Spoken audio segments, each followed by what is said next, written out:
Hi friends, ఈ రోజు వర్షం పడి కొంచెం ఆగింది. ఇంకా నేను కళ్యాణ్ ఇద్దరం వాకింగ్ చేద్దామని అలా నడుచుకుంటూ వచ్చామన్నమాట. ఇక్కడ టిఫిన్ బండి కనిపించగానే వేడి వేడిగా తినబుద్ధి అయింది. ఇంకా కళ్యాణ్ ఆగుతాడో చెప్పండి, వేడి వేడిగా ఇడ్లీ ఆర్డర్ పెట్టేసుకున్నాను. నాకేమో నా ఫేవరెట్ పునుగులు తినాలనిపించింది. సో నేనైతే పునుగులు ఆర్డర్ పెట్టాను. ఆవిడ ఫస్ట్ ఇడ్లీ ఇచ్చారు. పొగలు వస్తూ ఇడ్లీ ఎంత బాగుందంటే, నాకు బొంబాయి చట్నీ అంత నచ్చదండి, కానీ కళ్యాణ్కి అయితే విపరీతమైన ఇష్టం. ఆ పునుగులు మరీ అంత వేడిగా అయితే లేవు, క్లైమేట్ చల్లగా ఉంది కదా. సో కానీ టేస్ట్ అయితే చాలా బాగుంది. వచ్చేసిందన్న ఆనందంతో చట్నీ అలా వంపేసుకున్నాను అనమాట. అలా కూర్చొని ప్రశాంతంగా తిన్నాను. వర్షం పడి అయిపోయిన తర్వాత ఆ పీస్ఫుల్నెస్ ఎవరెవరికి ఇష్టమో ఖచ్చితంగా కామెంట్ చేయండి. నాకైతే అలా నడుచుకుంటూ వెళ్ళబుద్ధి అయింది. దానికి తోడు ఒక మంచి టేస్టీ ఫుడ్ ఉంటే అబ్బా, కాంబినేషన్ అద్దరిపోయిద్దండి.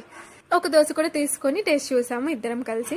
చాలా బాగుంది దోశ కూడా. ఇలా ఎవరైనా వైజాగ్ లో ఉంటే కనుక తప్పకుండా ఈనాడు రోడ్ లో ఉన్న ఆంటీ దగ్గర టిఫిన్ చేయడానికి వచ్చేయండి. మా ఛానల్ నచ్చితే తప్పకుండా సబ్స్క్రైబ్ చేయండి.